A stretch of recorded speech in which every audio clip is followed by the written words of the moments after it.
Hello મિત્રો, ગમ્મત સાથે જ્ઞાન ચેનલમાં હું મહિપતસિંહ ગોહિલ આપ સૌનું હાર્દિક સ્વાગત કરું છું। આજે આપણે સીસી પ્રિલિમ 2024માં સૌથી વધુ કેટલા માર્ક થાય છે વિદ્યાર્થીઓને, એના વિદ્યાર્થીઓએ મેં એક પોલ ક્રિએટ કર્યો હતો આપણા ગ્રુપમાં। નીચે ડિસ્ક્રિપ્શનમાં ટેલિગ્રામની લિંક આપેલી છે, ત્યાં તમે જોડાઈ શકો છો। ત્યાં તમામ લેક્ચરની પીડીએફ આપવામાં આવશે। હાલમાં આપણે હાઈકોર્ટ પટાવાળા બેલીફ ઉપરાંત ગુજરાત પોલીસ અને મુખ્ય સેવિકાની લેક્ચર સિરીઝ ચાલુ છે, ફ્રી લેક્ચર સિરીઝ છે, તેનો લાભ તમે લઈ શકો છો।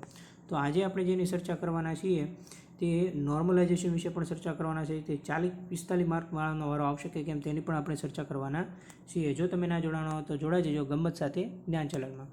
નીચે ડિસ્ક્રિપ્શનમાં ટેલિગ્રામની લિંક આપેલી છે। તો મિત્રો, નોર્મલાઇઝેશન એટલે શું કહેવાય? આપણે સિમ્પલ એનો અર્થ કાઢીએ કે નોર્મલાઇઝેશન એટલે શું કહેવાય, તો મિત્રો એનો અર્થ થાય એવરેજ। હું તમને સમજાવું ડીપમાં।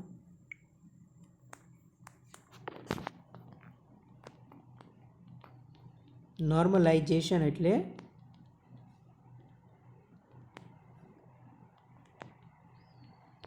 એવરેજ માર્ક એમ।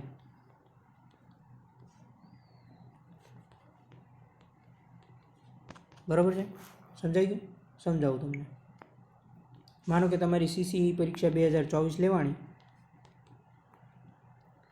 એમાં 4 શિફ્ટ હતી, A, B, C, D। એમાં અમુકને 100માંથી 90 માર્ક થાય છે, અમુકને 70 થાય છે, અમુકને 35 થાય છે, અમુકને 40 થાય છે। તો આ બધી શિફ્ટમાં તમારે જે એવરેજ માર્ક હોય, સોરી અહીંયા 35 નહીં કરીએ, આપણે 45 કરીએ, બરાબર? એવરેજ માર્ક કેટલા થાય છે એ જોવામાં આવે, એને કહેવામાં આવે નોર્મલાઇઝેશન। બરાબર છે? એટલે ખાસ યાદ રાખજો, નોર્મલાઇઝેશન એટલે કે એવરેજ। બરાબર છે? એમાં તમે આપણે જે બોર્ડ દ્વારા પણ ઘણી એસએસસી દ્વારા પણ એક્ઝામ લેવામાં આવે છે, એમાં પણ એસએસસી દ્વારા જે એક્ઝામ લેવામાં આવે છે એમાં નોર્મલાઇઝેશનમાં તો એક્યુરેસી પણ જોવામાં આવે છે। બરાબર છે? તમારી એક્યુરેસી કેટલી છે એ પણ જોવામાં આવે છે। બરાબર? એટલે કે માનો કે તમારું 100 માર્કનું પેપર હોય, પણ હવે આમાં કઈ રીતે નોર્મલાઇઝેશનની ગણતરી થાય છે એ રિઝલ્ટ આવ્યા બાદ ખબર પડશે। જો કે મોસ્ટ ઓફલી એવરેજ માર્ક નોર્મલાઇઝેશન એટલે એવરેજ। બરાબર છે? જેમને મેં આપણે પોલ ક્રિએટ કર્યો હતો, બરાબર છે, એ પોલ ક્રિએટમાં સૌથી વધુ વિદ્યાર્થીઓને માર્ક થતા હોય તો 40થી 45, 35થી 40 મોસ્ટ ઓફલી। બરાબર છે? તો આ લોકોએ તૈયારી ચાલુ કરી દેવાની છે। બરાબર છે? અને જેમણે 50+ છે એમણે A અને B બંને ગ્રુપની તૈયારી મેઇન્સની ચાલુ કરી દેવાની છે। ખાસ યાદ રાખજો, મેઇન્સની। બરાબર છે? તો ખાસ યાદ રાખજો। તો નોર્મલાઇઝેશનમાં છે એસએસસી દ્વારા જે પરીક્ષાઓ લેવાય છે એમાં એક્યુરેસી ધ્યાને લેવામાં આવતી હોય છે। ઉપરાંત માનો કે 100 માર્કના 2 પેપરના 2 સ્ટુડન્ટ છે, બરાબર છે, આને 60 માર્ક આવ્યા, આને 60 માર્ક આવ્યા, તો આપણે હાર્ડ પ્રશ્ન સોલ્વ કરીને 60 માર્ક આવ્યા, અમને ઇઝી પ્રશ્ન સોલ્વ કરીને 60 માર્ક આવ્યા। બરાબર છે? એવું એમાં ધ્યાને લેવામાં આવે છે।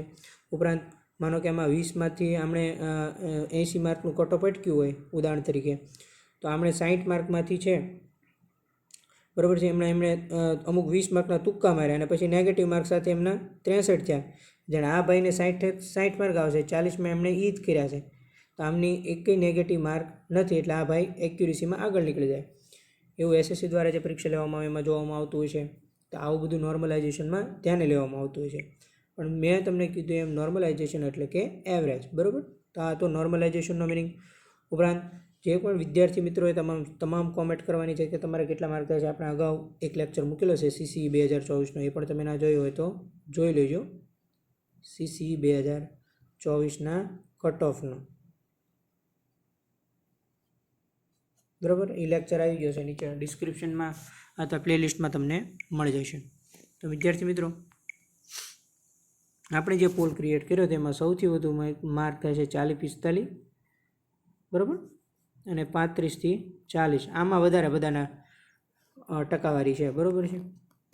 હવે નોર્મલાઇઝેશન એવરેજ બધી શિફ્ટમાં કેવા પેપર હતા, કોક શિફ્ટમાં હાર્ડ પેપર હોય, કોકમાં ઇઝી હોય, એટલે એવરેજ કેટલા માર્ક થાય છે એના આધારે મેરિટ બનશે। બરાબર છે? હવે 40-45 વાળાનો વારો આવશે, એટલે એ લોકોએ આટલા જ માર્કે અટકશે, વધારે નહીં અટકે। એટલે તમારે આવો એક માત્ર અંદાજ છે, આનાથી વધારે તો નહીં જ જાય। ઘણા બધા લેક્ચર તમે જોયા છે, એમાં બધા કોઈ પણ ક્લાસીસવાળા કોઈ પણ હોય કેટેગરી કહે જ છે કે 40-45 તો એવરેજ છે, બરાબર? અને વિદ્યાર્થીઓ પોતે જો પોલમાં આન્સર કહેતા હોય કે 40-45 જેવા માર્ક મોસ્ટ ઓફલી થતા હોય છે, એટલે ત્યાં અટકશે. બરાબર. તો આપણે એની વાત કરી. ઉપરાંત નોર્મલાઇઝેશન તો હવે તમને ખબર પડી જ ગયું છે કઈ રીતે આવે. બરાબર છે. એવરેજ તો આ CCE પ્રિલિમ છે એ સૌથી વધુ કેટલા માર્ક થાય છે વિદ્યાર્થીઓને, એનો આપણે માહિતી આપી. ઉપરાંત વિદ્યાર્થીઓના પોલના આધારે માહિતી આપી છે અને નોર્મલાઇઝેશનની માહિતી છે. હવે તમારે કોમેન્ટ કરવાની છે કે તમારે કેટલા માર્ક થાય છે, કઈ શિફ્ટમાં તમે પરીક્ષા આપી છે, પેપર ઇઝી હતું કે પેપર હાર્ડ હતું, આ તમામ વિશે તમારે કોમેન્ટ કરવાની છે. બરાબર છે. એના આધારે હું તમને માહિતી આપીશ કે તમારી કન્ફર્મ મેન્સની તૈયારી ચાલુ કરાય કે નહીં. બરાબર છે. અને જેમને સારા માર્ક નહોતા થતા એમને મૂંઝાવવાની જરૂર નથી. તાજેતરમાં જે પોલીસ કોન્સ્ટેબલના ફોર્મ ભરાઈ ગયા છે, ઉપરાંત ગુજરાત હાઈકોર્ટ દ્વારા જે ફોર્મ ભરાઈ ગયા છે. બરાબર છે. 18 તારીખે એની છેલ્લી ડેટ હતી, જે આપણા ગ્રુપમાં મેં અપડેટ નાખી હતી કે આજે છેલ્લો દિવસ છે. જેને પણ ફોર્મ ભરવાના બાકી હોય તે ભરી દો. બરાબર છે. એમણે ફોર્મ ભરી દીધા છે.